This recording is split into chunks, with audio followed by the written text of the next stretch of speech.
Era 1968 y los jóvenes soñaban con un mundo distinto. 3, 2, 1, fire.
La década de los años 60 previó de inmensas anécdotas que bien deben ser legadas. En 1968, un gobierno pretendía silenciar a la comunidad estudiantil de las dos universidades más grandes de México. Todo comenzó en julio, cuando un partido de fútbol americano se convirtió en una gresca. El cuerpo de granaderos disuelve la turba y detiene a varios estudiantes de la vocacional 2 y 5 del Instituto Politécnico Nacional y la preparatoria Isaac Ochoterena de la UNAM, implicados en la pelea.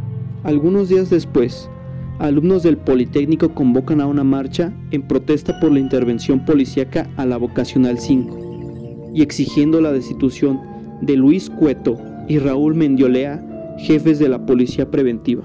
Durante el final de la marcha, algunos estudiantes invitan a la masa a ir hacia el Zócalo de la Ciudad de México. Antes de llegar, son atacados por el cuerpo de granaderos que hace a los manifestantes replegarse. Ese mismo día, el subjefe Raúl Mendiolea ordena al cuerpo de granaderos replegarlos con brutalidad, sin hacer distinción entre manifestantes o transeúntes. El 30 de julio, la preparatoria 1, el antiguo colegio de San Ildefonso, es atacada y su puerta labrada del siglo XVIII es destruida por un bazucazo. Para colocarnos en contexto, durante este año, Cuba tenía un papel muy importante en el mundo, con su unión al comunismo soviético en plena Guerra Fría. Aunado a esto, la Ciudad de México había sido elegida en 1963 tras dos candidaturas fallidas en 1956 y 1960 a ser sede de los Juegos Olímpicos.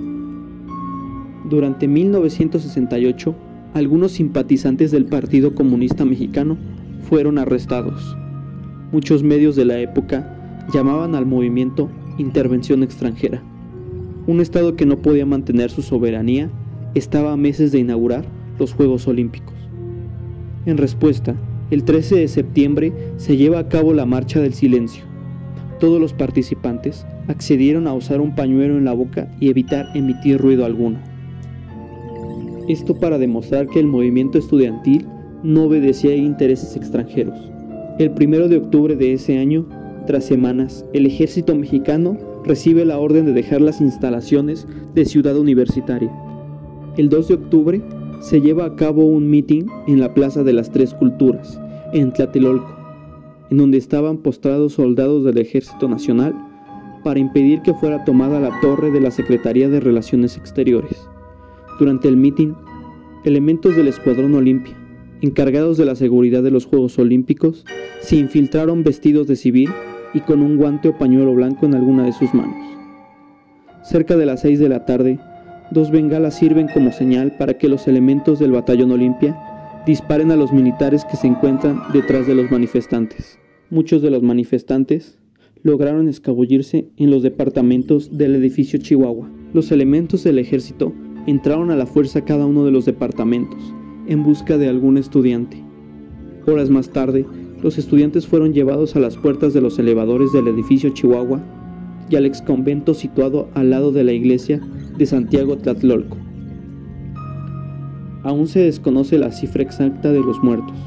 En 1968, el gobierno informó de 20, pero la BBC de Londres en 2005 informó en un estimado a cerca de 250. Testigos aseguraron que el cuerpo de bomberos limpió rápidamente la zona. Los cuerpos fueron retirados en camiones de basura o en los conocidos camiones de volteo. El año siguiente, durante el 5º informe de gobierno, el entonces presidente Gustavo Díaz Ordaz reconoce la responsabilidad del gobierno en los atentados del 2 de octubre. Con motivo de la celebración de los 19º Juegos Olímpicos, bautizados irónicamente como la Olimpiada de la Paz, un grupo de manifestantes lanzó sobre el palco presidencial un papalote de color negro en forma de paloma, en claro repudio por la matanza del 2 de octubre, acontecida apenas 10 días antes. Esta edición no la terminaremos con una pregunta. Por el contrario, hacemos una terrible afirmación. El gobierno mexicano ordenó ejecutar la matanza de estudiantes en la Plaza de las Tres Culturas el 2 de octubre de 1968.